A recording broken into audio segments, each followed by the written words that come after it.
independence, there were terrible losses on both sides. Caught in the middle were the Cherokees, Native Americans who were asked by the British to fight against the Americans. The British promised to help the Cherokees prevent the settlers from taking their lands. The Americans promised peace and trade goods if the Cherokees would help them. Both sides broke their promises. This war with rebels had been difficult. For the most part, things have sided with us. In Parliament, back in England, esteemed orator and political thinker Edmund Burke said, "The Cherokees were bribed and betrayed into war." I'm afraid that is true. The Cherokees are savages. They attack our homes and kill our settlers without mercy.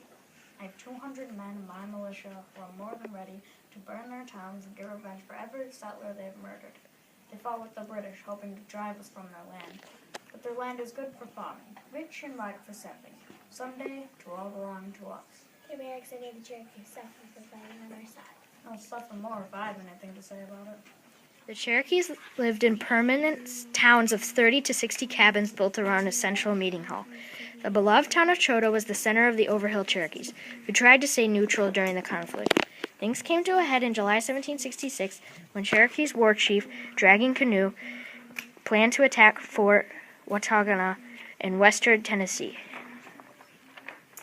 So, Nancy, we're coming to a time of decision. I agree, Cortázar. Our beloved town of Chota is at risk. Yes, he was scared that American Colonel William Christie burned the Cherokee towns of Tellico, Seneca, and Betrayal. Big Island's house, my cousin Jane Canoe's home. That's why he wants to keep fighting.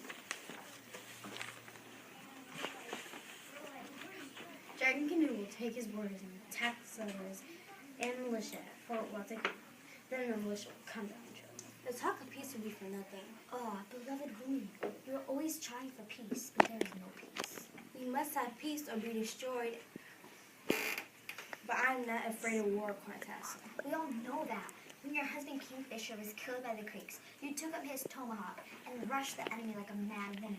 And back with my fury? And the retreating Cherokees reformed and won victory. It was a brave thing you did. For it, you became a woman and part of our governing council. Now I'm a peacewoman. I want to fight to end so we may stay here in our beloved town. If Chota falls, the heart of the Overhill Cherokee will fall with it. Chota must not be destroyed. Speak up. What would you have us do, Contact? Anna? We must warn the Americans about Dragon Canoe's planned attack. To warn the Americans to betray their own people. The ground we stand on is slippery. To lose Chota will betray them even more. This is the town of peace. If it is burned and left to ruin like our other towns, there is no center for the people.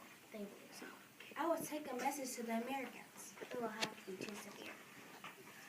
He is the most ambitious one of all. He leads his mighty men to ravage our towns, kill our women and our children, but it must be him. Really, wasn't he, Nancy? I think so. When he learned that I saved a white settler, Mr. William B., from being burned at the stake, he believed I was a woman of peace. Then you must be the one to do it. Beloved woman, Chota. John Sevier, I have a message for you. What is it, Nancy? More peace talk? I have came to warn you of the coming attack by Dragon Canoe. He believes the promises the British to save our land by fighting you. He thinks to keep our settlers away by warning you. I hope to save our people. I have done it. I spoke with Sevier and they are ready for the attack. I have trained my own people to save our town. This will be a dark and bloody ground. I just always dreamed that I saw the death at the hand of John Sevier. He is still our enemy. You have given us peace for now. The encroachment of white settlers on their lands became unbearable to the Cherokee. They asked for peace and for a treaty that would clearly define their territory. In November 1785, in Hopewell, South Carolina, the Cherokees signed the Hopewell Treaty with the new United States, which gave peace to all Cherokees and received them into the favor and protection of the United States of America. Over 1,000 Cherokee were present. Nancy married Irish trader Brian Ward and continued to work for the peace. In 1788, a meeting was held at the home of Corntassel. He was killed by John Sevier under a flag of truce.